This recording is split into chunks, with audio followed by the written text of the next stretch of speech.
여보, 우리 이번 주말에도 등산 갈까요?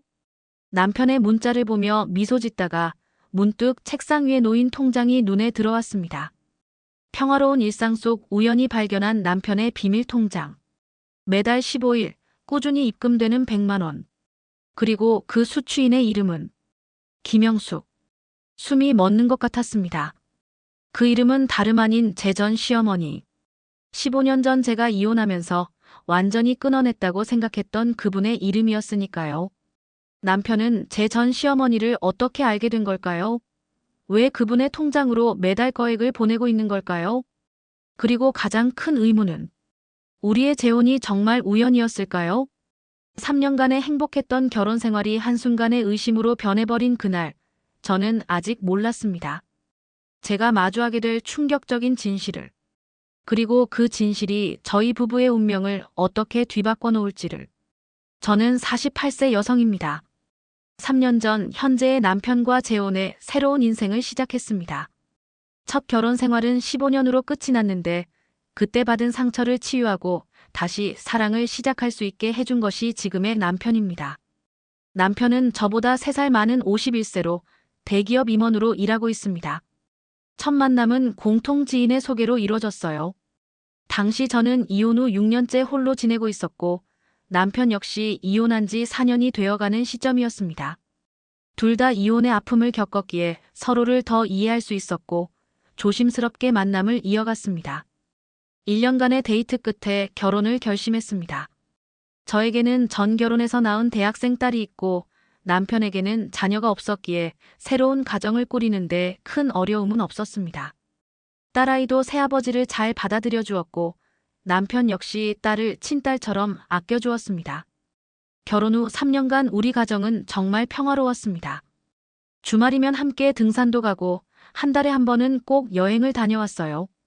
남편은 자상하고 배려심이 많았으며 경제적으로도 안정되어 있어 불편함 없이 지냈습니다. 특히 재혼이다 보니 서로를 더 아끼고 조심스럽게 대했던 것 같아요. 전 시댁과의 관계도 깔끔했습니다. 남편도 전처와의 관계는 완전히 정리된 상태였고 저 역시 전 남편과는 연락 한 번 없이 지냈습니다. 그래서 더욱 새로운 시작에 대한 희망이 컸죠. 서로의 과거는 과거로 두고 현재와 미래만 바라보며 살자고 약속했습니다. 하지만 평화로웠던 일상에 균열이 생기기 시작한 건 얼마 전부터였습니다. 우연히 발견한 남편 통장의 정기적인 송금 내역은 저의 마음에 의심의 씨앗을 심었고 그 수취인이 하필 전 시어머니의 이름이었다는 사실은 저를 더욱 불안하게 만들었습니다. 지금 생각해보면 그때부터 제 마음속에는 작은 의심이 자라나기 시작했던 것 같습니다. 평화로운 일상 속에 숨겨진 비밀을 마주하게 된 순간 저는 어떻게 해야 할지 갈피를 잡을 수 없었습니다. 그동안 제가 알지 못했던 어떤 이야기가 있는 걸까요? 이제부터 제가 겪은 이야기를 들려드리려 합니다. 그날은 평범한 주말이었습니다. 남편이 골프를 치러 간 사이 저는 집 대청소를 하고 있었죠. 남편의 서재를 정리하던 중 책상 서랍에서 통장 하나를 발견했습니다. 평소 남편은 재정 관리를 투명하게 해왔기에 제가 모르는 통장이 있다는 사실이 약간 의아했습니다. 호기심에 통장을 펼쳐보았고 그 순간 저는 충격적인 사실을 발견했습니다.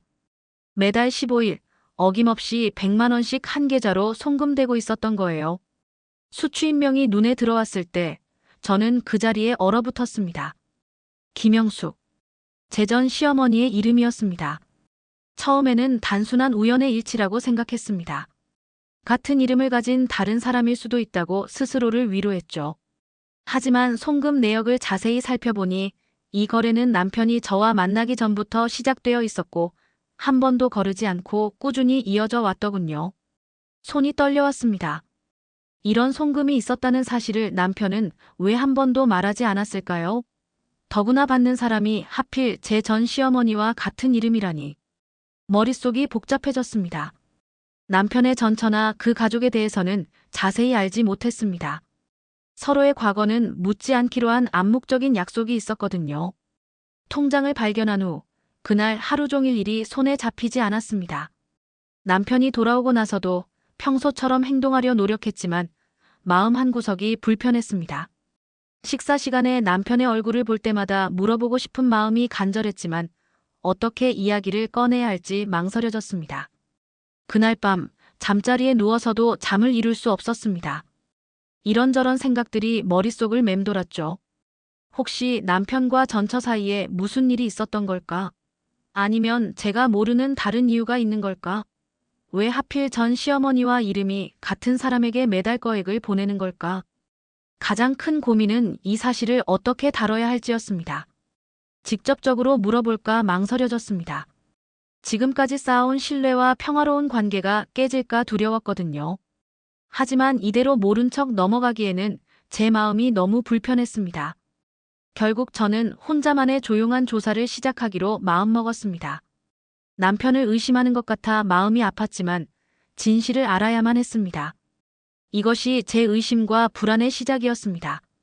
의심이 시작되자 일상의 모든 것이 다르게 보이기 시작했습니다.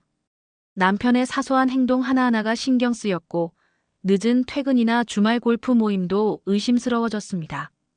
평소에는 당연하게 여겼던 일들이 이제는 모두 불안감의 대상이 되었죠. 특히 매달 15일이 다가올 때마다 가슴이 답답해졌습니다. 남편의 휴대폰을 몰래 확인하고 싶은 충동도 들었지만 그건 제 양심이 허락하지 않았어요. 이런 제 모습이 너무나도 초라하게 느껴졌습니다. 재혼 후 처음으로 남편을 온전히 신뢰하지 못하는 제 자신을 발견한 거죠. 잠을 이루지 못하는 날이 늘어났습니다. 남편이 곤히 잠든 모습을 바라보며 혼자 생각에 잠기기 일쑤였죠. 때로는 남편을 깨워 모든 것을 물어보고 싶었지만 그러지 못했습니다. 질문을 하면 답을 들을 수 있겠지만 그 답이 제가 감당하기 힘든 것일까봐 두려웠어요. 딸아이가 주말에 집에 왔을 때는 더욱 조심스러웠습니다. 겨우 안정을 찾은 가정에 균열이 생기는 걸 원치 않았거든요. 딸도 새아버지를 진심으로 받아들이고 잘 지내고 있었는데 제 의심 때문에 이 관계가 깨질까봐 걱정됐습니다. 친한 친구에게 털어놓을까도 고민했습니다. 하지만 이야기를 꺼내면 상황이 더 복잡해질 것 같았어요. 게다가 아직 확실한 것도 없는 상황에서 남편의 이미지가 나빠지는 것도 원치 않았습니다. 식욕도 떨어지고 체중도 3kg나 빠졌습니다. 남편은 제가 살이 빠진 것을 걱정하며 병원에 가보자고 했지만 저는 괜찮다며 둘러댔죠. 남편의 따뜻한 관심이 고마우면서도 한편으로는 더 큰 죄책감이 들었습니다. 점점 예민해지는 제 모습을 남편도 눈치챈 것 같았습니다. 요즘 무슨 고민 있어? 라고 물어볼 때면 저는 회사 일이 좀 힘들어서 라고 얼버무렸죠. 거짓말을 하는 제 자신이 미워졌지만 달리 방법이 없었습니다. 이렇게 혼자서 고민하는 시간이 길어질수록 제 마음속 의심은 더 깊어져만 갔습니다. 통장을 발견한 지 한 달, 저는 더 이상 이대로는 지낼 수 없다는 것을 깨달았습니다. 무언가 행동을 해야만 했습니다. 하지만 그 첫 발걸음을 어디서부터 시작해야 할지, 그것이 가장 큰 고민이었습니다. 불면의 밤이 계속되던 어느 날, 저는 문득 15년 전 제 이혼 과정을 떠올렸습니다. 전 남편과의 이혼은 그의 외도가 원인이었습니다. 당시 시어머니는 아들의 잘못을 알면서도 저에게 참고 살라고 하셨죠. 남자란 원래 그러니 눈 감아주라는 말씀이 아직도 귓가에 생생합니다. 결국 이혼을 결정했을 때 전 시어머니와의 관계는 최악이 되었습니다. 손주인 제 딸에 대한 양육권 문제로 큰 다툼이 있었고 법적 공방까지 갔었죠. 시어머니는 제가 양육비를 노리고 손주를 데려가려 한다며 저를 비난하셨습니다. 하지만 저는 그저 제 핏줄인 딸아이를 지키고 싶었을 뿐이었습니다. 이혼 후에도 시어머니는 간간히 딸아이에게 연락을 하셨습니다. 명절 때면 용돈을 보내시기도 했죠. 하지만 저는 딸에게 할머니의 선물을 받지 말라고 했습니다. 상처받은 마음에 완전한 단절을 원했던 거죠. 지금 생각하면 너무 감정적이었나 싶기도 합니다. 그런데 지금 제 현재 남편의 통장에서 전 시어머니와 같은 이름의 사람에게 송금되는 내역을 발견하다니? 이건 단순한 우연일까요? 혹시 전 시어머니가 제 재혼 사실을 알고 무언가를 계획하고 계신 걸까요? 갖가지 의심이 꼬리에 꼬리를 물었습니다. 특히 마음에 걸리는 건 그동안 전 시어머니가 딸에게 보내던 명절 용돈이 2년 전부터 끊겼다는 점이었습니다. 제가 재혼한 시점과 비슷한 때였죠. 당시에는 자연스러운 일이라 생각했는데 지금 와서 생각해보니 이상합니다. 또 하나 떠오른 것은 제가 재혼할 당시 너무 순조롭게 모든 것이 진행되었다는 점입니다. 마치 누군가가 미리 계획해 놓은 것처럼요. 공통 지인을 통해 남편을 소개받았다고 했지만 그 지인과는 그다지 가깝지도 않았는데 갑자기 적극적으로 저희의 만남을 주선했었죠. 이런 생각이 들자 식은땀이 났습니다. 혹시 제 재혼이 우연이 아니었던 걸까요? 누군가의 의도된 계획이었을까요? 하지만 그렇다면 도대체 왜? 어떤 목적으로? 의문이 꼬리를 물었습니다. 과거의 기억들이 하나둘 떠오를수록 마음이 더욱 복잡해졌습니다. 전 시어머니와의 불편했던 관계, 이혼 과정에서의 상처들, 그리고 지금 제 앞에 놓인 의문들까지 모든 것이 뒤엉켜 하나의 실타래처럼 풀기 어려워졌습니다.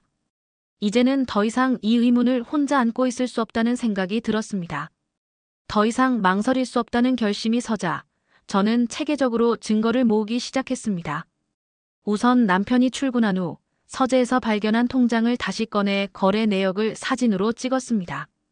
3년치의 거래 내역을 하나하나 엑셀에 정리하면서 몇 가지 특이한 점을 발견했습니다.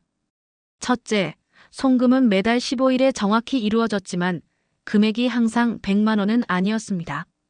명절이나 특정 달에는 150만 원으로 증액되었고 작년 추석에는 200만 원까지 송금된 기록이 있었죠. 특별한 날에 금액이 늘어나는 것을 보니 이는 분명 의도적이고 계획된 송금이었습니다.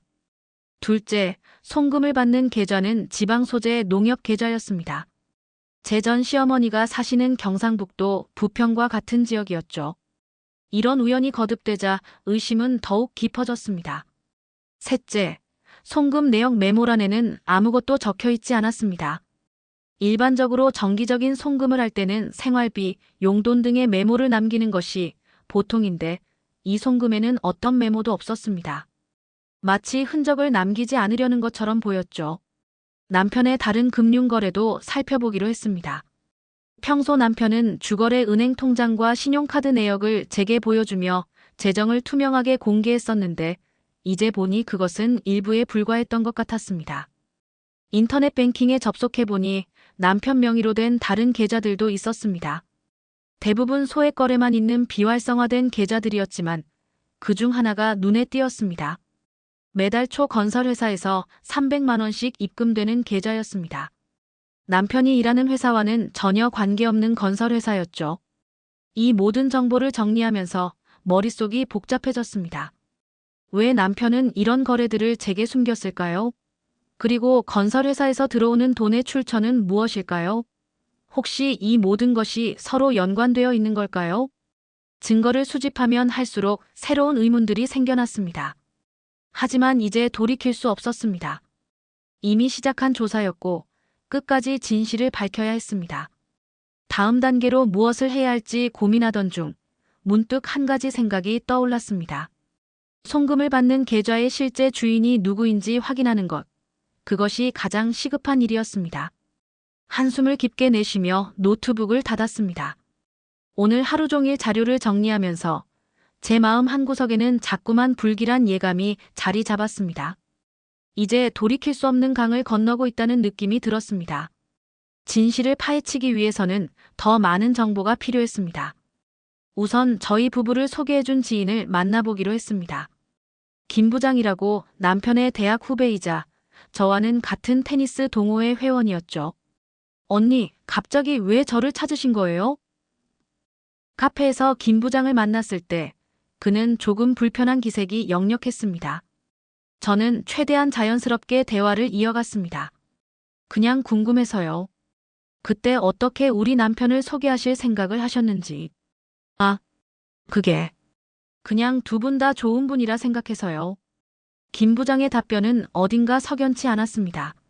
눈을 회피하고 말끝을 흐리는 모습이 마치 무언가를 숨기는 것 같았죠.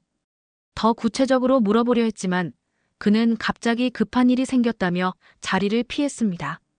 다음으로 남편의 회사 동료들을 수소문해 보기로 했습니다. 남편의 회식에 몇 번 참석했을 때 알게 된 과장님 부인과 연락이 닿았습니다.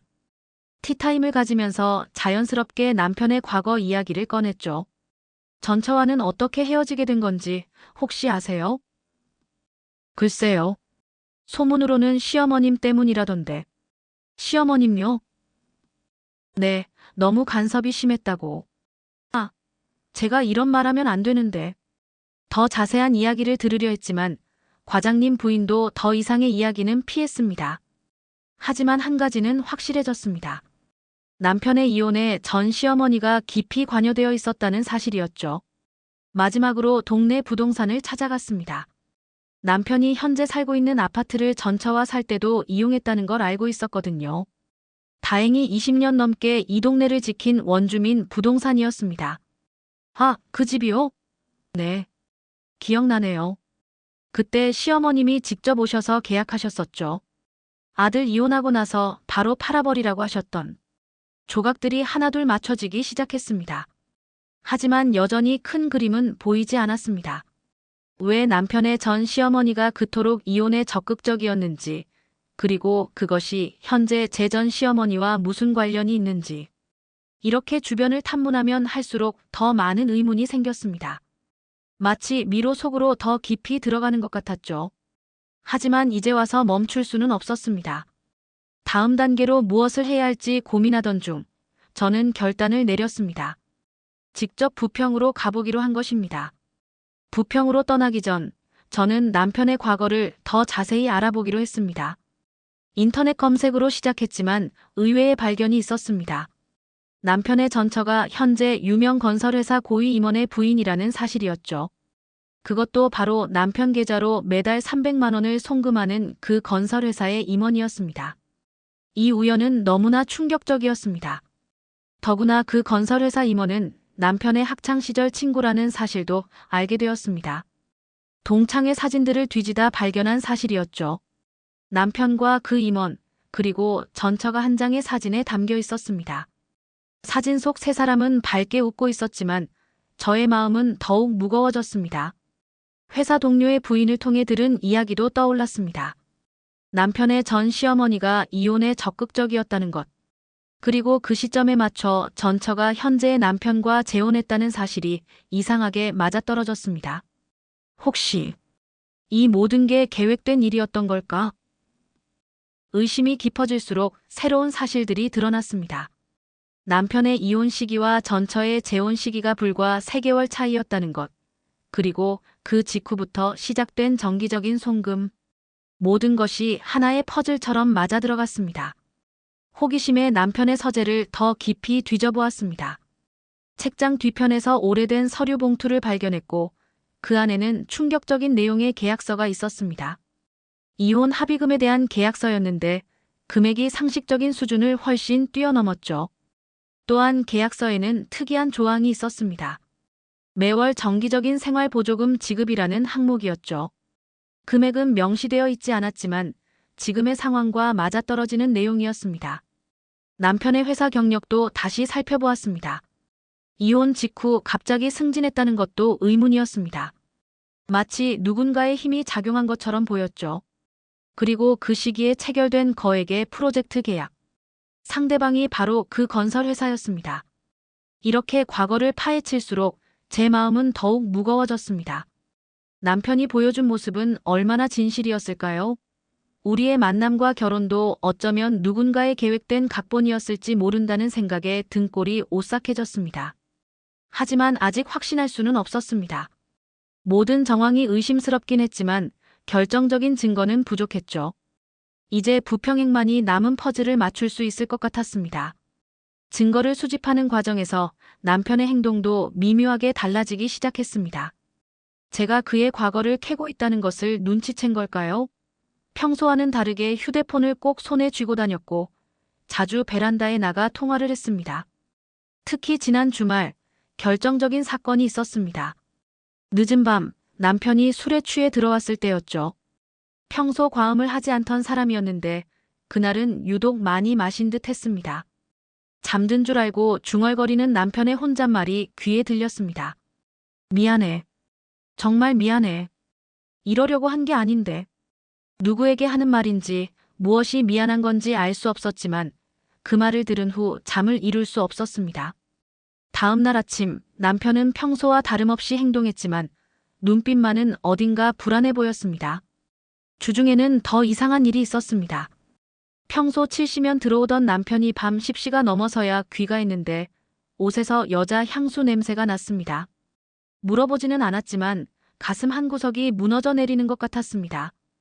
오늘은 왜 이렇게 늦었어요? 아, 급한 회의가 있어서. 그래요? 식사는 했나요? 응, 회사에서 했어. 짧은 대화 속에서도 남편의 거짓말이 느껴졌습니다. 회의라고 했지만 와이셔츠에 묻은 술 냄새를 감출 순 없었으니까요. 전에는 미처 몰랐던 작은 거짓말들이 이제는 하나하나 보이기 시작했습니다. 휴대폰을 확인하고 싶은 충동이 들었지만 그건 제 자존심이 허락하지 않았습니다. 대신 남편의 출퇴근 시간과 외출을 더욱 주의 깊게 관찰했습니다. 그러다 발견한 것이 매주 수요일 저녁에는 꼭 늦게 들어온다는 사실이었습니다. 여보, 다음 주 수요일에 같이 저녁 먹을까요? 미안해. 그날은 팀 회식이 있어서. 또요? 매주 수요일마다 회식이에요? 아니, 그게. 남편의 당황한 표정에서 또 다른 비밀이 있음을 직감했습니다. 하지만 더 이상 추궁하지는 않았습니다. 대신 수요일에 무슨 일이 있는지 직접 확인하기로 마음먹었습니다. 이렇게 하루하루 지날수록 남편에 대한 의심은 깊어졌고 우리 사이의 거리는 멀어져 갔습니다. 식사 시간에 대화도 줄어들었고 주말 데이트도 어색해졌습니다. 행복했던 결혼 생활이 이렇게 무너져가는 것을 지켜보는 것이 너무나 고통스러웠습니다. 다음 수요일 저는 처음으로 남편의 뒤를 밟기로 결심했습니다. 평소보다 일찍 퇴근한다고 거짓말을 하고 회사 근처에서 남편을 기다렸습니다. 7시경 남편이 회사에서 나왔고 택시를 타더군요. 저도 재빨리 택시를 잡아 뒤를 따랐습니다. 목적지는 강남의 한 고급 레스토랑이었습니다. 심장이 쿵쾅거렸습니다. 혹시 다른 여자와 만나는 건 아닐까 하는 불안감에 손이 떨렸죠. 하지만 제가 본 것은 예상과는 전혀 달랐습니다. 레스토랑 창가 자리에서 남편은 중년 여성과 마주 앉아 있었습니다. 처음에는 누군지 알아보지 못했지만 자세히 보니 충격적이게도 그 여성은 제 전 시어머니였습니다. 둘은 심각한 표정으로 대화를 나누고 있었고 테이블 위에는 서류가 놓여 있었습니다. 그 자리에서 쓰러질 것 같았습니다. 왜 남편이 제 전 시어머니를 만나는 걸까요? 어떻게 그들이 서로를 알게 된 걸까요? 너무나 많은 의문이 한꺼번에 밀려왔습니다. 더 충격적인 장면은 그 후였습니다. 잠시 후 또 다른 여성이 그 자리에 합류했는데 그녀는 다름 아닌 남편의 전처였습니다. 세 사람이 한자리에 모여 무슨 이야기를 나누는지 알 수 없었지만 분위기가 심상치 않아 보였습니다. 저는 그들을 계속 지켜보았습니다. 약 2시간 동안의 만남이 끝나고 세 사람은 각각 다른 방향으로 헤어졌습니다. 남편은 술에 취한 듯 비틀거리며 택시를 탔고 저는 그대로 집으로 돌아왔습니다. 집에 돌아와 남편의 서재를 다시 뒤졌습니다. 이번에는 책상 깊숙한 서랍에서 충격적인 문서를 발견했습니다. 그것은 3년 전, 즉 우리가 결혼하기 직전에 작성된 계약서였습니다. 계약서의 내용은 믿기 힘들 정도였습니다. 남편과 그의 전처, 그리고 제 전 시어머니 사이의 모종의 합의를 담고 있었던 것입니다. 거기에는 제가 재혼 상대로 지목되어 있었고 심지어 결혼 후의 생활 방식까지 세세하게 명시되어 있었습니다. 손이 떨려왔습니다. 이것이 의미하는 바는 하나였습니다. 제 재혼은 처음부터 계획된 것이었고 저는 그들의 계획에 따라 움직여진 하나의 말에 불과했다는 것입니다. 그날 밤 저는 한숨도 자지 못했습니다. 3년간의 결혼 생활이 제가 믿어왔던 모든 것이 거짓이었다는 사실을 받아들이기가 너무나 힘들었습니다. 더 이상 진실을 피할 수 없다고 판단한 저는 다음 날 바로 부평행 기차를 탔습니다. 남편에게는 친구 집에 간다고 거짓말을 했죠. 전 시어머니의 주소는 여전히 기억하고 있었습니다. 15년을 살았던 곳이니까요. 부평역에 도착하자마자 곧장 택시를 타고 전 시어머니 댁으로 향했습니다. 가는 내내 심장이 터질 것 같았습니다. 어떤 말부터 해야 할지, 어떤 표정으로 마주해야 할지. 수없이 많은 생각이 머릿속을 맴돌았습니다. 어머님, 저예요. 초인종을 누르고 한참을 기다린 후 문이 열렸습니다. 전 시어머니는 저를 보자마자 놀란 듯 했지만 이상하게도 전혀 당황하지 않는 모습이었습니다. 아, 올 줄 알았다. 들어오너라. 예상치 못한 반응이었습니다. 마치 제가 올 것을 알고 계셨다는 듯한 차분한 목소리. 집 안으로 들어서자 탁자 위에는 이미 차가 준비되어 있었습니다. 어머님, 제가 왜 왔는지 아시나요? 그래. 다 알고 있다. 내가 언제 알게 될지 궁금했었지. 전 시어머니는 천천히 차를 따르시며 이야기를 시작하셨습니다. 처음에는 믿기 힘든 이야기였습니다. 제 현재 남편과 전 시어머니가 어떻게 알게 되었는지, 왜 저를 선택했는지. 내가 이혼하고 힘들어할 때 우연히 그 사람을 만났단다. 그때 그 사람도 이혼 문제로 고민이 많았지. 전 시어머니의 이야기는 계속되었습니다. 남편의 전처가 오래된 연인과 재결합하고 싶어 했다는 것. 하지만 체면 때문에 먼저 이혼을 요구하지 못했다는 것. 그리고 제가 그 상황의 해결책으로 선택되었다는 충격적인 사실. 너는 착하고 현명한 아이였어. 새 삶을 살 자격이 있었고 그 사람도 너 같은 사람이 필요했단다. 말씀을 들으면 들을수록 머리가 어지러워졌습니다. 제 인생이 누군가의 계획에 따라 움직여졌다는 사실, 그리고 그 계획에 전 시어머니가 깊이 관여했다는 사실이 받아들이기 힘들었습니다. 매달 받는 돈은 내 앞으로 저축해두고 있다. 너한테 줄 생각이었어. 마지막 폭탄 선언과 같은 말씀에 저는 그만 눈물을 쏟고 말았습니다. 분노해야 할지 고마워해야 할지 복잡한 감정이 한꺼번에 몰려왔습니다. 전 시어머니와의 대화는 4시간 넘게 이어졌습니다. 그 시간 동안 저는 충격적인 진실들을 하나씩 알게 되었습니다. 모든 이야기의 시작은 3년 전으로 거슬러 올라갔습니다. 그때 내 남편이 찾아왔었다. 자기 아내가 옛 애인과 연락하는 걸 알게 됐다면서. 전 시어머니의 말씀에 따르면 제 현재 남편은 이미 오래전부터 그의 아내와 친구 사이의 관계를 알고 있었다고 합니다. 하지만 회사 일과 얽혀있는 관계라 쉽게 이혼을 결정하지 못했다고 하더군요. 더 놀라운 것은 그 시기에 전 시어머니가 우연히 남편을 만나게 된 계기였습니다. 제가 이혼하고 힘들어할 때 자주 찾던 절에서 만났다고 합니다. 그리고 대화를 나누던 중 서로의 상황을 알게 되었고 그때부터 이 계획이 시작되었다고 해요. 사실 내가 이혼하고 나서 많이 미안했다. 내 아들의 잘못을 눈감아달라고 했던 것도, 내게 그렇게 못되게 굴었던 것도 다 내 잘못이었어. 전 시어머니의 눈에서 눈물이 흘렀습니다. 처음 보는 모습이었죠. 그동안의 미안함을 보상하고 싶었다고 합니다. 그래서 제 재혼을 적극적으로 주선했다고 해요. 그 사람은 성실하고 책임감 있는 사람이었어. 너를 행복하게 해줄 수 있을 거라 생각했지. 하지만 문제는 남편의 전처였습니다. 그녀는 쉽게 이혼을 받아들이려 하지 않았고 결국 거액의 합의금과 함께 매달 생활비를 지원받는 조건으로 이혼에 동의했다고 합니다. 그리고 그 돈의 일부가 제 전 시어머니를 통해 저에게 돌아오도록 계획된 것이었죠. 내 남편이 그랬어. 이혼 위자료의 절반은 너를 위한 것이라고.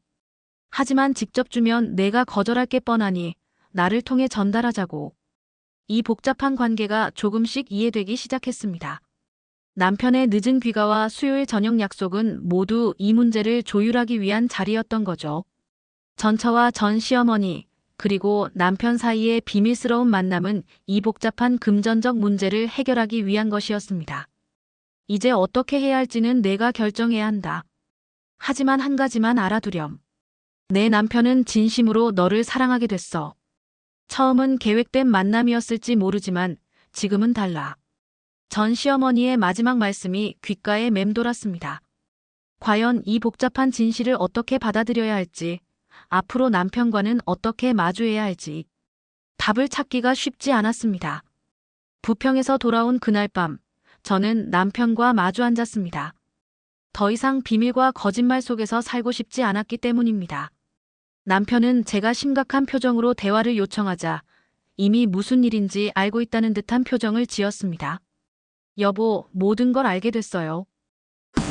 전 시어머니도 만나고 왔어요. 남편의 얼굴이 창백해졌습니다. 한참을 침묵하던 그가 마침내 입을 열었습니다. 미안해. 처음부터 모든 걸 말했어야 했는데. 남편의 고백이 이어졌습니다. 그의 이야기는 전 시어머니의 말씀과 대부분 일치했지만 몇 가지 새로운 사실들도 있었습니다. 사실. 처음 당신을 만났을 때는 단순히 이혼을 원만하게 마무리 짓기 위한 계획이었어. 하지만 만나면 만날수록 당신의 진심과 따뜻함에 끌렸고 정말로 사랑하게 됐어. 남편의 눈에는 눈물이 고여 있었습니다. 처음 보는 모습이었죠.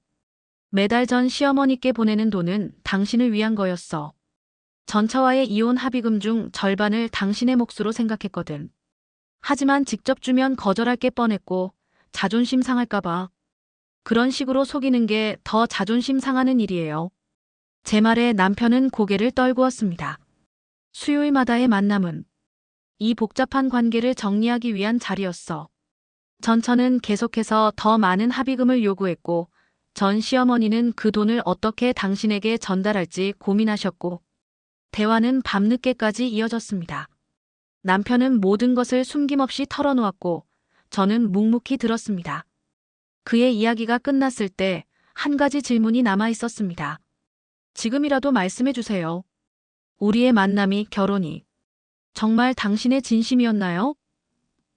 남편은 제 눈을 똑바로 바라보며 대답했습니다.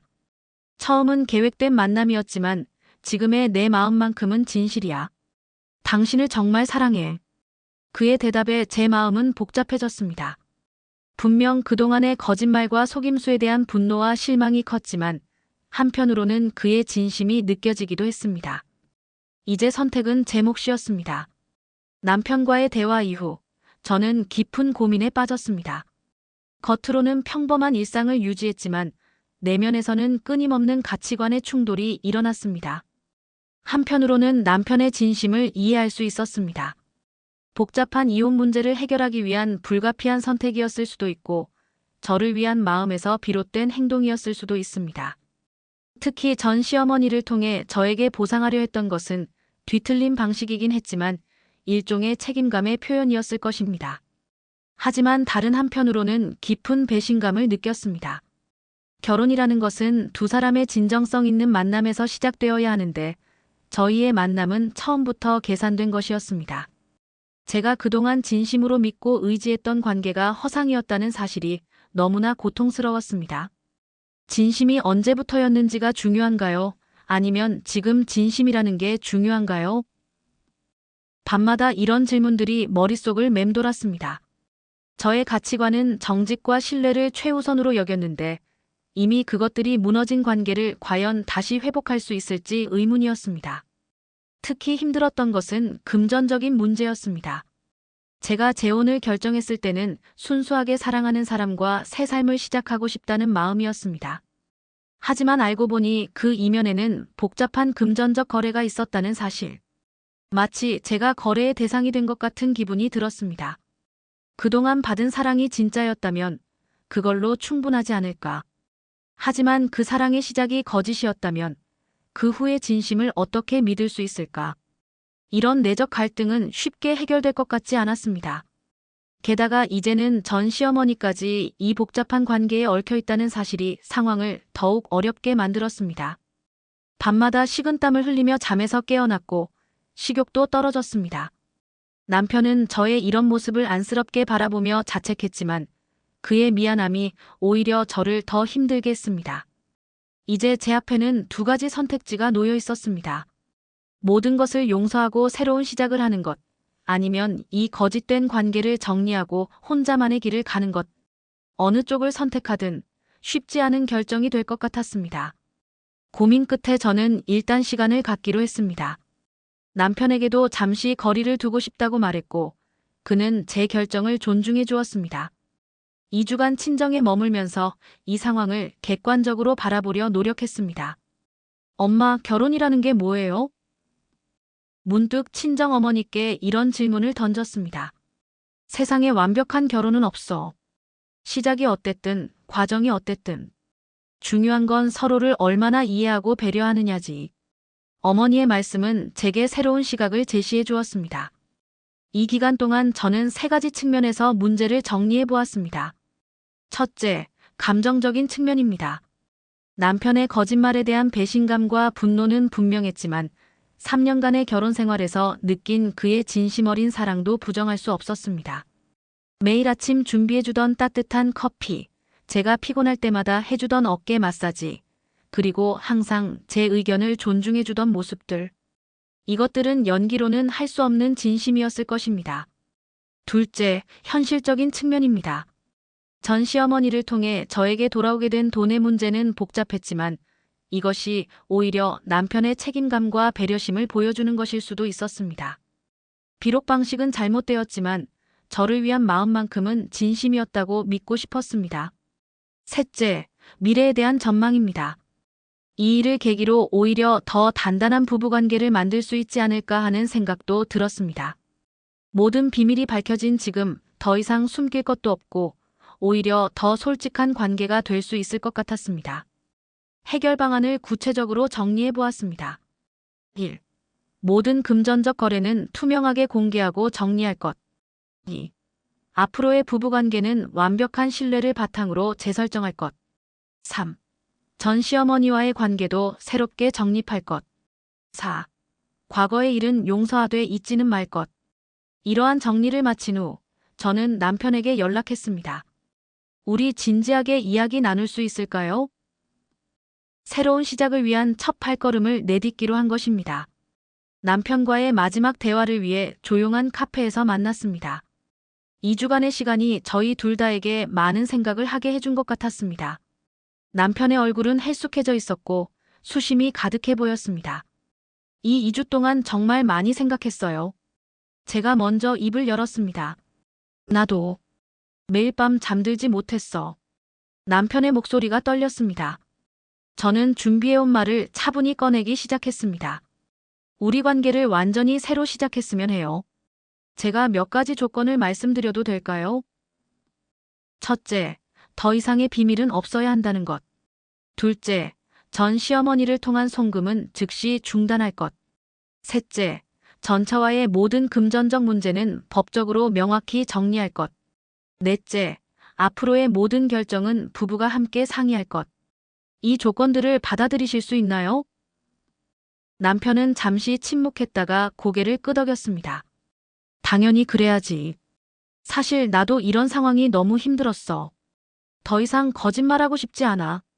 그리고 남편은 자신이 준비한 것들을 보여주었습니다. 전처와의 합의서 초안, 새로운 재산관리 계획, 그리고 무엇보다 저를 위한 진심 어린 사과의 편지였습니다.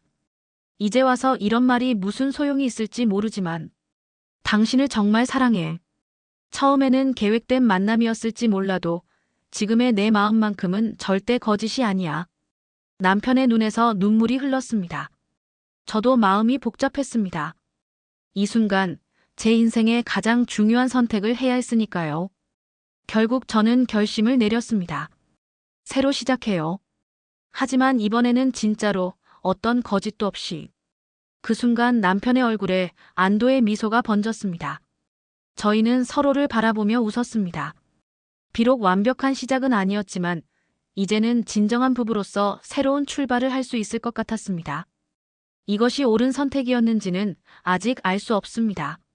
하지만 적어도 이 선택은 제 진심에서 우러나온 것이었습니다. 이제 남은 것은 시간뿐입니다. 시간이 우리의 선택이 옳았음을 증명해 줄 것이라 믿습니다. 그로부터 6개월이 지났습니다. 많은 것이 변했고 또 많은 것이 자리를 잡아가고 있습니다. 우선 가장 큰 변화는 금전적인 부분이었습니다. 남편은 약속대로 전 시어머니를 통한 모든 송금을 중단했고 전처와의 금전 문제도 법적으로 깔끔하게 정리했습니다. 그동안 전 시어머니께서 모아두셨던 돈은 제가 받지 않기로 했습니다. 대신 그 돈으로 어려운 이혼 가정을 돕는 장학재단을 설립하기로 했죠. 전 시어머니와의 관계도 새롭게 정립되었습니다. 이제는 한 달에 한 번씩 함께 식사를 하며 과거의 오해를 풀어가고 있습니다. 처음에는 어색했지만 시간이 지날수록 서로를 이해하게 되었습니다. 전 시어머니께서는 이제 제게 진정한 조언자가 되어주셨습니다. 남편과의 관계는 오히려 더 깊어졌습니다. 모든 비밀이 밝혀진 후 우리는 더욱 솔직해졌고 서로를 더 깊이 이해하게 되었습니다. 매주 일요일 저녁은 솔직한 대화의 시간으로 정해서 한 주간 있었던 일들과 서로의 감정을 나누고 있습니다. 직장에서도 변화가 있었습니다. 남편은 전처의 현 남편이 운영하는 건설회사와의 모든 거래를 정리했고 새로운 파트너사들과 관계를 맺기 시작했습니다. 처음에는 어려움도 있었지만 오히려 이를 계기로 회사의 거래처가 다양해지는 긍정적인 효과가 있었습니다. 제 딸아이도 이 모든 상황을 알게 되었습니다. 처음에는 충격을 받았지만 오히려 새아버지의 진심을 이해하게 되었다고 합니다. 엄마, 새아빠가 처음부터 완벽하진 않았어도 끝까지 책임지려고 노력하는 모습이 멋있어요. 라고 말해주었죠. 물론 아직도 가끔은 불안할 때가 있습니다. 남편이 늦게 들어올 때면 문득 의심이 들기도 하고 때로는 과거의 기억이 떠올라 마음이 힘들 때도 있습니다. 하지만 이제는 그런 감정이 들 때마다 바로 이야기를 나눕니다. 숨기지 않고 피하지 않고 정면으로 마주보며 해결해 나가고 있습니다. 이제 저희는 새로운 계획을 세우고 있습니다. 내년에는 새 집으로 이사를 가기로 했고 함께 여행 사업을 시작해볼까 고민 중입니다. 과거의 상처는 여전히 남아있지만 그것을 발판 삼아 더 단단한 미래를 만들어가고 있는 중입니다. 이렇게 긴 이야기를 털어놓으면서 다시 한번 제 선택이 옳았는지 되돌아보게 됩니다. 많은 분들은 제가 너무 쉽게 용서했다고 생각하실지도 모르겠습니다. 어쩌면 제가 너무 약한 사람처럼 보일 수도 있겠죠.